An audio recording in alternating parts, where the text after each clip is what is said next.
Welcome to this episode of Living as a Utilitarian. What would life be like if you were utilitarian, if this was your approach to ethics? Well, basically, it would be somewhat simple. You'd be aiming to maximize pleasure and minimize pain in the world. This involves using rules of thumb, doing utilitarian calculations, and considering all sentient beings. A sentient being is a being that can experience, naturally enough, pleasure and pain. So you'll note that this involves animals. Animals count as sentient beings as well, and this is the first ethical theory we've looked at where animals, so to speak, get in on the ground floor. It's worth noting, as we'll discuss in a minute, that while animals count as sentient beings, the quality of pleasures they have is less than the quality of pleasures that humans are capable of. So the pleasures of humans will take some precedence. Pleasure is intrinsically good. All else being equal, we agree that pleasure is good and pain is bad. So Mill believes that this can serve as the foundation of ethics. Ethics at its base is about pleasure. It's a good thing that we want to maximize. Pain is a bad thing that we want to minimize. So life as a utilitarian involves this. It involves deciding how much pleasure and pain will be created by each proposed course of action. So maybe you've got three main options in front of you. You're basically going to try to figure out which one is likely to create the best balance of pleasure and pain compared to one another. So what does this look like in everyday life? Well, Mill tells us that in everyday life, we're not going to necessarily have a chance to do a full calculation to figure out which course of action will promote the most pleasure in the world. We have authorization to use rules of thumb. Now, rules of thumb are basic moral principles that we follow because we believe they genuinely and generally lead to happiness. And we can start with the rules of thumb or the basic principles that we were raised with. Mill believes that most children are raised with rules like don't lie, don't steal, show respect to your elders, go out of your way to do a good job, don't talk behind people's backs, and so forth, because these rules have tended in previous generations to maximize happiness in communities. So these have been tested by previous generations, and for the most part, we might as well start off trusting them and then modify them only as we need to. So real life as a utilitarian, from day to day, from moment to moment, can involve using rules of thumb like don't lie to people and don't assault people. And you're just using those rules of thumb, or you're doing quick mental calculations. And most of us can do this very quickly for simple situations, right? We can say, oh, it's really the case that I should help my friend study. She's really nervous about this test. If she doesn't do well, it's going to really impact her and other people. I don't have too much going on tonight. You don't go through that whole process, but a friend asks for help. And what happens is quickly in your mind, you realize she needs some help. I can really ease her anxiety by helping her study. And so we do these quick mental calculations, we do these rules of thumb every day, and that's basically the life of a utilitarian. However, the life of a utilitarian involves doing full utilitarian calculations. And we're going to do these in a couple of different situations. First of all, we're going to do a utilitarian calculation when I have enough time, right? A lot of times people just say something to me and I have to respond. I don't have a lot of time. So it's going to be in a situation when I have enough time to really think things through and try to calculate what the best option is. And when that choice is really important, when it's momentous, when it's going to have a profound influence on my life or on someone else's life, I should take the time to do this. I think a good example of this, we will be reading Ron Sider's book on poverty. We're going to learn more about the extreme poverty that exists in other parts of the world. Each one of us should have a general principle about how simply we're going to try to live and how much of our resources we're going to set aside to help those, especially in the developing world, who are in desperate need. We've got plenty of time to do this. It's something you should sit down if you're a utilitarian and really plan out and calculate out how much of your money, what percentage do you want to spend on yourself and your family, and what percentage would you like to give to prevent people from starving to death or to prevent people from suffering needlessly from illnesses in the developing world. That would be a good example of a case where you do a full utilitarian calculation. You'd also do a full utilitarian calculation when you're starting to suspect that your rule of thumb needs to be revised, because maybe it doesn't maximize happiness among all those who are affected the way that it used to, right? I know as a parent, you all have been parented, but as a parent, and maybe some of you are parents, I'll have these rules. No, you can't do that. Yes, you can do that. We'll always eat at the kitchen table together, all those sorts of things. But every child is different, and you'll realize, gosh, these rules, they seem to be stunting my child's growth, or I should allow more freedom, or, oh, this is a wild child, maybe needs less freedom. So when do I sit down and do a full utilitarian calculation if I'm a utilitarian? It's when I realize that these rules I'm living by aren't really working. And I give a good example of this on the course page, so I encourage you to go and take a read through that. It's the story of my friend Bill. And then there are a lot of unique situations that come up in life that aren't covered by any existing rule of thumb. And they're also not susceptible to a quick mental calculation. So if you've got enough time and you've got a unique kind of situation, it's not covered by any existing rule of thumb, that's also a good opportunity to do a full utilitarian calculation. Now, a utilitarian calculation involves estimating the impact on all sentient beings of each of your choices. And the first thing that you have to do a calculation is to figure out who will be impacted. So the first question is who? Who is impacted by my decision? Now, if you're familiar with the butterfly principle, you could probably realize that almost any action might influence millions of people in some small way. That's not what we're talking about. Who are the primary people who are going to be impacted, such that you can predict how much pleasure or pain that they're going to have? Those are the people we'll include in our calculation. So we're going to include people, humans, but we're going to actually include, as I said before, all sentient beings, because anyone who's sentient can experience pleasure and pain. This morning I was going to get up and get on the treadmill. My oldest cat was following me around meowing, so I just laid down, I let her snuggle up against me, and I, quote, wasted 20 minutes. But she's a sentient being. It made her happy.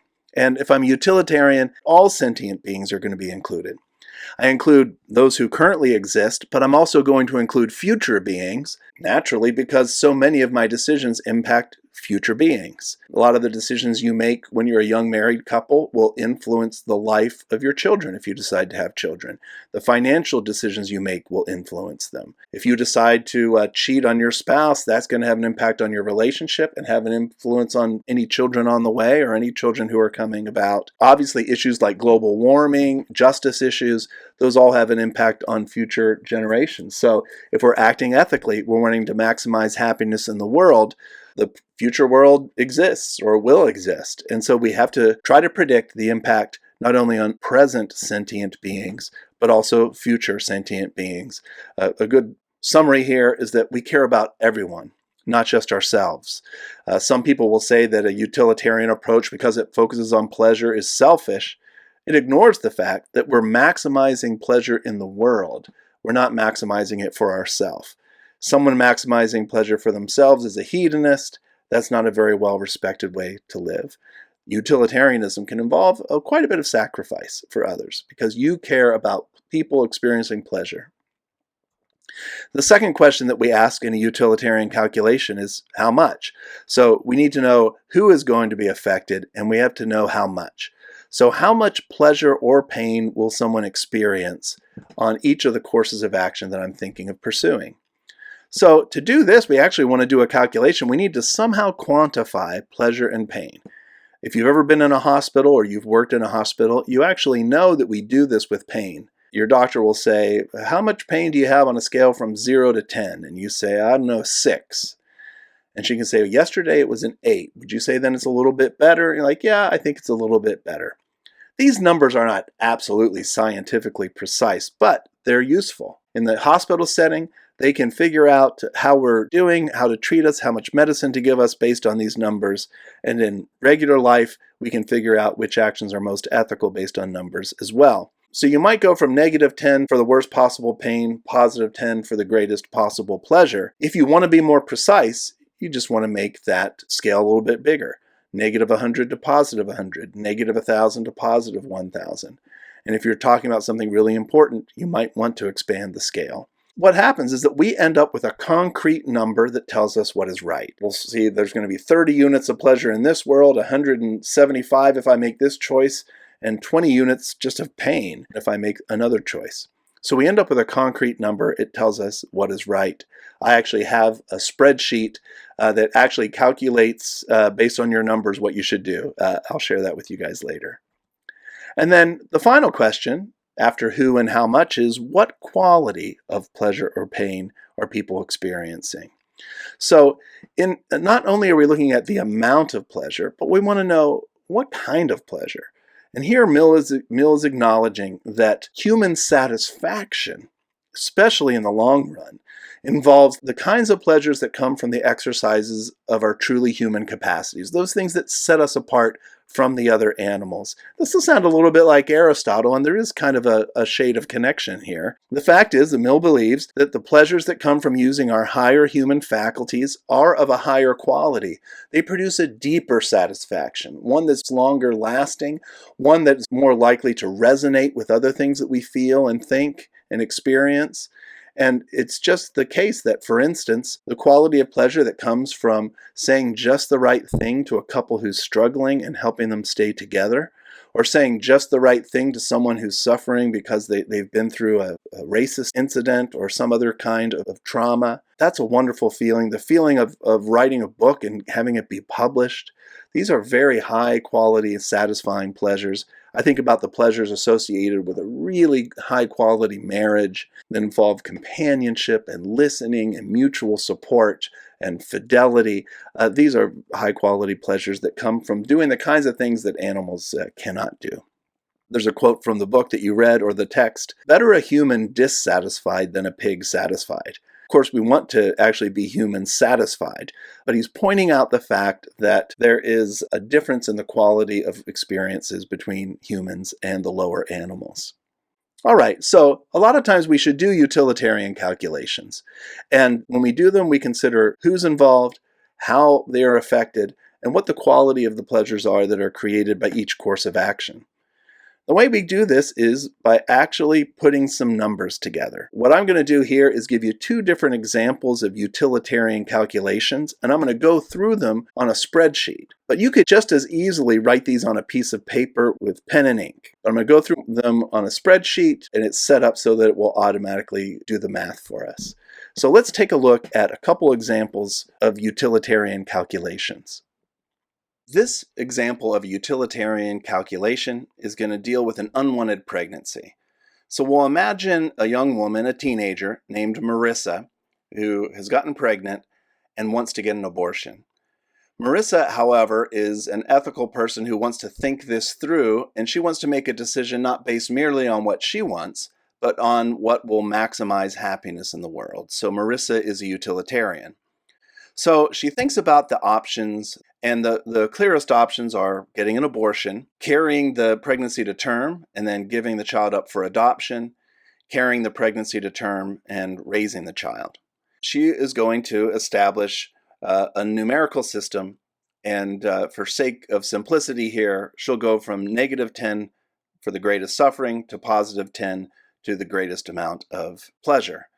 And she can start by estimating how she would feel, and then she can either talk to the other people who will be impacted or estimate how they will be impacted.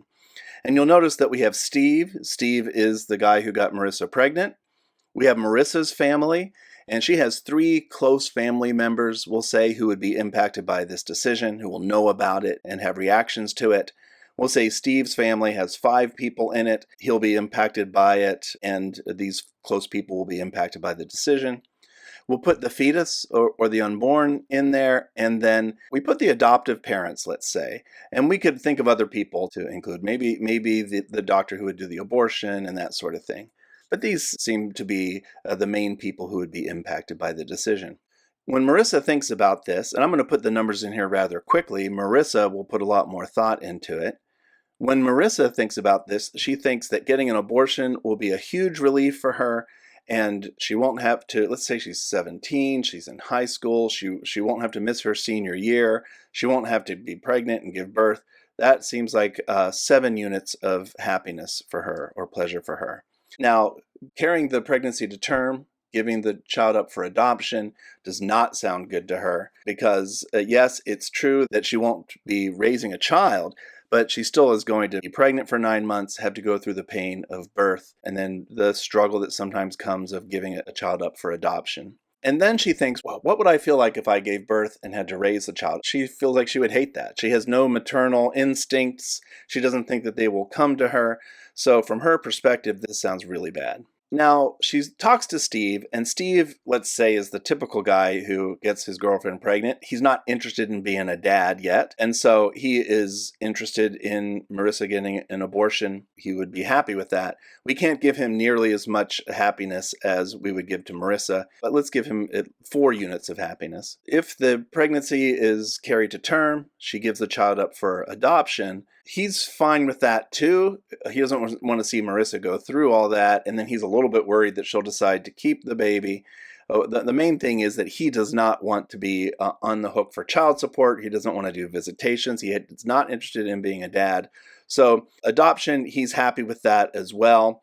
Not quite as happy as abortion because he has some concerns, as I mentioned. Marissa giving birth and him being a father and having his McDonald's wages garnished for child support sounds really bad to him. And he's not interested in being a father and having to be in someone's life. So we're going to give that a -4 for him. Now, it just so happens that Marissa's family really doesn't want her to have a baby either. They're strongly pro-choice. They think she's way too young. And so on the whole, let's say the 3 of them all agree that it would be good for her to get an abortion. Let's say their connection might be a little bit less than Steve's, but let's say on average, each one of them is going to get 3 units of pleasure. There's 3 of them in the family, so there'll be 9 units of pleasure in the world if she gets an abortion. Adoption, they're okay with that. They really don't want her to end up raising a baby. They don't want her to have to go through the pregnancy, but they're okay with that. So let's say 1 unit of happiness times 3. And the one thing that they really don't want to see her do is to have to raise a child. They realize they'll probably end up having to help raise it. They've already raised their children. I'm here thinking about her parents. And so let's say that on the whole, Marissa's family would have a reaction of 2 units of pain. So that's -2 times 3 is -6. Now we go to Steve's family. Let's imagine that Steve's family in this particular case is a pro-life family and they just love babies and the timing's not right, but they're excited about this possibility of a baby coming through this pregnancy that will be their grandchild or their niece or nephew. So there's 5 members of Steve's family. They would be really upset if there was an abortion here. Let's say -2 for each one times 5 is 10 units of pain. That's a -10. Giving the child up for adoption, well, they'll feel better about that because they're against abortion, but they believe this is a family member inside of Marissa, and so they really want there to be a birth, and they want the child who's born to remain in the family. So adoption is better than abortion, so we'll say 2 units of pleasure for them times 5 is 10. So there's 10 units of happiness in the world if she gets an abortion. What they really would love to see is for Marissa to give birth to a child, and they can all help raise it. They love children, and that's what they want to do. And so let's say 3 units of happiness apiece for the 5 family members is going to be 15 units of happiness. Now you figure we might want to count the fetus here. And we're going to talk in a minute about the question of whether the fetus is a person. We haven't entered into that question yet. So all of these are sentient beings, or could be. We're going to assume a very early abortion, so a first trimester abortion for Marissa, which means that this is an abortion before the fetus will feel anything. So the fetus will never have any experiences, and so we give a 0. And again, Marissa's thinking through this, and she thinks, if I give birth and give the child up for adoption, that's going to be a family who really wants a baby. They'll probably be super excited to have the baby. They'll probably spoil him. And so the fetus is going to live a good life. As far as we can predict, she predicts a happy life. Most people who have their basic needs met have more happiness than pain. And so she predicts 9 units of happiness for the fetus.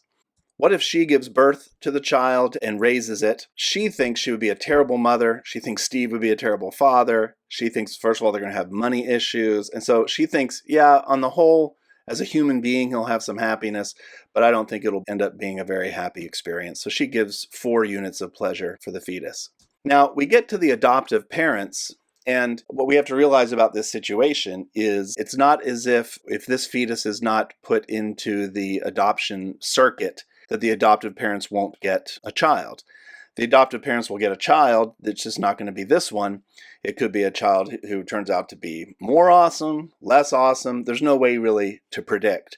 And so really, the adoptive parents, we just can't predict the influence on them. As far as we can tell, there really won't be any. So Marissa has gone through this process, and she realizes that if she gets an abortion, there'll be 10 units of happiness in the world. If she gives birth and gives the child up for adoption, there'll be 23 units of happiness in the world. And if she raises the child, there will be 2 units of happiness in the world. And we can see that represented here. So this is abortion. This is the amount of pleasure adoption creates in the world, and this is the amount of pleasure raising the child will create. And so as a utilitarian, she decides to keep the pregnancy going and to give the child up for adoption, because that will maximize happiness in the world. There's a couple of things to see about utilitarianism from this case. First of all, it can be a very selfless ethical theory, because Marissa only counts as one person among many who are going to be impacted by the action. Some people think, oh, utilitarianism means you just kind of do what gives you pleasure. You can see here that Marissa's, what she wanted is not what she's going to end up doing. She's going to end up doing something that's going to maximize happiness overall, not just her own happiness. And so utilitarianism can be a fairly selfless theory. The other thing you'll notice about this is that the end result of this calculation is going to depend greatly on the circumstances. Who Marissa is, what she's like, who Steve is and what he's like, how big Marissa's family is and their interests and concerns. You'll notice that Steve's family, that's very pro-life and wants to have babies, they influence this a lot because there are 5 of them in that close-knit family. And so you're not going to have one calculation that's going to give you the utilitarian answer. Every utilitarian, like Marissa, would have to go through this calculation separately, and the results could differ dramatically. Now, when we talked about abortion, we're talking about a question that's been ignored here, which is the fetus a person with rights? For a utilitarian, there are absolute human rights. John Stuart Mill, in a book called On Liberty, gives the argument that our basic human rights, like the right to life, the right to freedom of speech, freedom of religion, and those sorts of things, those rights are grounded in the greatest happiness principle. A society that respects rights is going to be far more happy in the long run than a society that doesn't. So before even doing this calculation, a utilitarian will ask about each of these 3 choices. Do any of these violate anyone's rights? In particular, in this case, if the fetus has rights and those rights take precedence, then the utilitarian will not even consider this option. This option, abortion, will be X'd out. And then Marissa would just do the calculation between adoption and raising the child. So Marissa is going to do the hard thinking that we're all doing this semester on the status of the fetus and whether or not it's a person, and whether or not it has rights, and how those rights would compare to her rights. But this calculation that we've done here would be exactly how Marissa would proceed if she had thought it through, did not believe that the fetus is a person with rights, or believes that the fetus has rights, but her rights take precedence. But notice that the fetus is still counted in this calculation because the fetus is a future sentient being. So we count current sentient beings, everybody else on the list falls in that category, and future sentient beings, the fetus would fall into that category. Okay, so let's think about a situation where we have 4 friends who want to watch TV. And to simplify the case, we'll say there are only 2 channels. On one channel is The Simpsons, and on the other channel is some great drama, a movie that challenges people intellectually, spiritually, interpersonally, gets you to really think about relationships or the meaning of life or values or something like that, or really is a brain twister sort of movie. Whatever it is for you that would engage your higher faculties. And we're going to assume that Sebastian is a utilitarian. If he were not ethical at all, he would just say, this is my TV, and so we are going to watch whatever I want to watch. But even if Sebastian owns the TV, if he's ethical, and if he's a utilitarian, he is going to want to make the choice that maximizes happiness in the world, which means maximizes pleasure and minimizes pain. So what he's going to do is he's going to talk to his three friends, Karen, Chen, and Imani, and figure out how much pleasure or pain they would experience if they watched The Simpsons versus watching this great movie. And when he thinks about it himself, he knows that he would get 5 units of pleasure from watching The Simpsons, and let's say only 2 units of pleasure from watching this movie.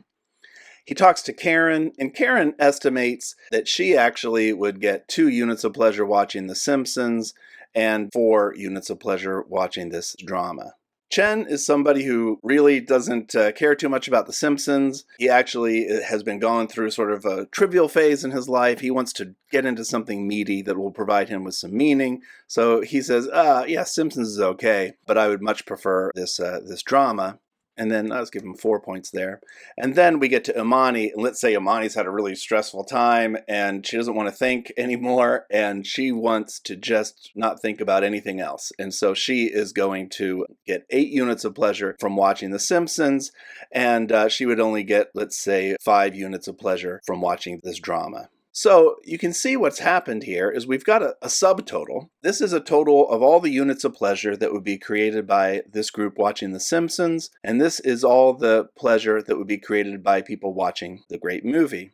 And you can see this on the chart up here as well. This is a situation, however, in which we might want to use a quality multiplier. And so that's what the Q column is. And you'll note that Mill says that we want to maximize not only the quantity of pleasures in the world, but also the quality of these pleasures. And so the quantity is important, but he says that there are pleasures that come from the exercise of our higher human faculties, our reflection, our creativity, our deductive reasoning, the ability to think through complex problems, our deepest emotional connections, and so forth. And he says that the pleasures that come through the exercise of these faculties are of a higher quality. That means they're going to be more deeply satisfying for human beings. They're going to last longer. They're going to connect with other sorts of pleasures and activities. They're going to strengthen the human in certain ways that sort of sustains them. And so these pleasures are going to take more precedence in a utilitarian calculation. The Simpsons, let's say, has a quality of 1, which just means it's, low-level pleasures that people are going to experience and not necessarily be transformed by or radically changed by. But, sort of like eating a piece of pizza or drinking a nice soda when you're thirsty. Right? It's fine. So pleasure, but not this sort of higher quality pleasure. But let's say that this drama is going to provide pleasures that are twice as high in quality as your sort of run-of-the-mill fart gags and things like that you end up with on The Simpsons. So it's going to be twice as high quality, and that is going to produce 2 times 15 is 30. So even though the raw score, just for quantity of pleasure, was higher for watching The Simpsons, given the kinds of pleasures that are created through this awesome movie, this great movie that taps into our higher faculties, we're going to have a multiplier. And so the quantity of pleasure might be higher on the world in which we choose The Simpsons. But overall, there is more combination of quantity and quality of pleasure if they choose to watch this great movie. And so that's just a very simple example so you can see how a quality multiplier might be used. A much more complicated case might be something like this. Imagine that you want to put in a new paper mill and you're going to put it on wetlands in Louisiana. And this is going to produce hundreds of jobs for human beings and for their families. They're going to be well-paying jobs so that their children can go to college. And so you think about not just the quantity of pleasure that's going to be created by this, but also the quality is going to be excellent because people are going to be able to invest in a higher quality of life, education, and these sorts of things. A lot of pleasures that are high-quality pleasures. And the reason we want to bring that in is because animals will be impacted by this as well. So we have to count all the animals who will be displaced, how much pleasure or pain that they will experience through this process if we're a utilitarian. And depending on how many animals there are, their pleasure and pain could outweigh the benefits to humans. But if we had an equal number of animals and humans being impacted by this, probably what we would end up with is the decision to go ahead and build this factory because the human pleasures are going to count for more than the animal pleasures. Animal pleasures count, but the human pleasures are reflective and they come from a sense of identity and they're connected to meaning and value. And so they're just going to be higher quality pleasures. Animals would count in a calculation like that, but once you do the Q rating, the quality rating, probably the impact on the humans would outweigh the impact on the animals. But of course, all this would come down to the exact numbers, and it would get very complicated as well, because other people besides those working at the new factory or building the new factory and the animals will be involved. But that just is a more complicated sort of case where Mill's quality rating would be relevant. Now that we've taken a look at utilitarianism, how it works, rules of thumb, how to do utilitarian calculations, and when to do them, let me end today with just a few reflections on the three different approaches to ethics that we've looked at in this part of the course. The first is teleology, and it's a wisdom-based approach to ethics. As we know, the word teleology comes from the Greek word telos, which means the meaning or the goal or the purpose of a thing. So Aristotle is rooting ethics in our nature as human beings and what the ultimate goal or purpose or meaning of human life is. And while we do have some rules that Aristotle thinks are quite clear, for instance, he thinks murder, theft, and adultery are always wrong, for the most part, if I'm a teleologist, I have a vision of what the good life is. I've developed practical wisdom, which is I have the ability to know in any particular instance how to best promote thriving or eudaimonia for those around me and for myself. And I am going to gain this practical wisdom from reflecting on life experience and surrounding myself with wise and good people. And so it's a wisdom-based approach. It's a kind of insight or art form that I gain over time as I work on my wisdom and then I work on my character. And we know that the development of virtue is crucial even for having wisdom. There's a feedback loop. So I look at what intellectual wisdom, theoretical wisdom, and practical wisdom tell me about human life. I practice it, I get feedback, and then I start to practice my values until my emotions and desires are molded to match my values, right? So that's a wisdom-based approach to ethics. It doesn't mean there's no rules, but most of it is understanding intuitively how to act so as to promote eudaimonia or flourishing. The second approach to ethics we looked at was rule-based. It's a deontological approach that's rule-based, and the motivation here is we can create a system of ethics that does have organized rules. We start off with one main rule, and then we can derive more specific rules. And unlike a wisdom-based approach, we are going to have rules that apply to almost any circumstance. And then finally, what we've just talked about is a calculation-based ethic that's based on calculating pleasure and pain, and that's utilitarianism. So teleology is our wisdom-based ethic. It focuses on human flourishing. Deontology is rule-based. It focuses on acting in a way that's consistent logically. And then utilitarianism at its basis comes from the calculations and the predictions of what will produce the most happiness in the world. And again, then, for teleology, there's two main things we're focusing on. If I want to be a teleologist, I'm going to act so as to promote human flourishing, and I'm going to act so as to develop, express, and promote the virtues in my own life and in the lives of others. So I'm focusing on the good for human beings, and I'm developing, expressing, and promoting the virtues. And the foundation of ethics for teleology is human nature. Aquinas, as we know, is a Christian teleologist, a Christian Aristotelian. The foundation of ethics for him is human nature.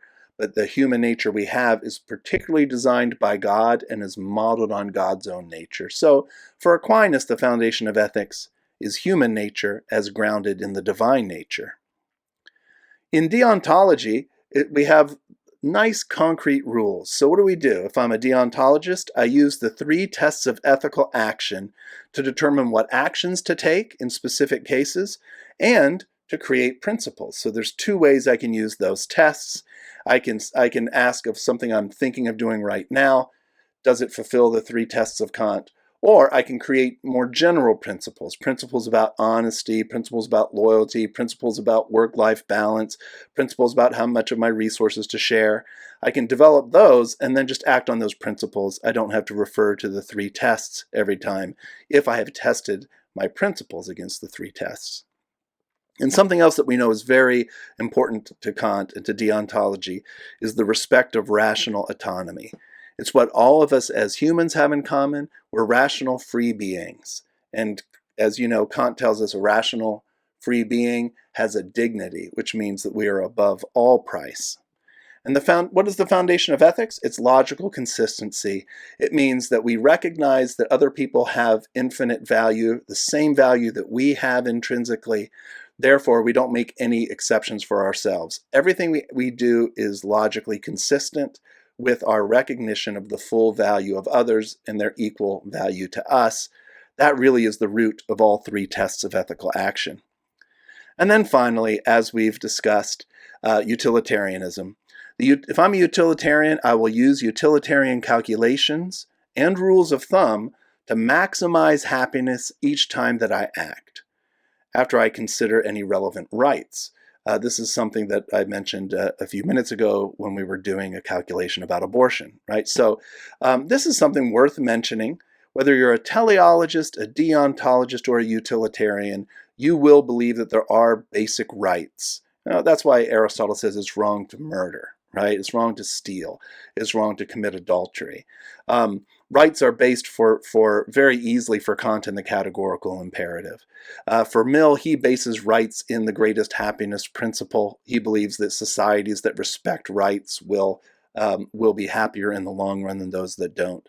So there is the use of utilitarian calculations and rules of thumb for a utilitarian, but we also first are going to ask ourselves, am I violating anybody's rights with any of these choices I'm thinking of making?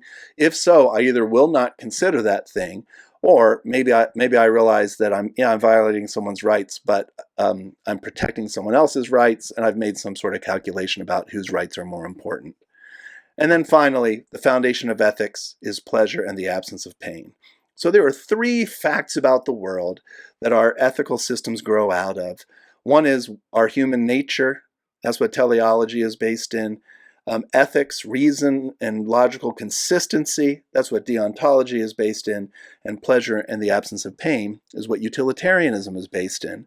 And unlike the actual historical proponents of each of these approaches, we don't have to say that one is absolutely the truth and the other are false.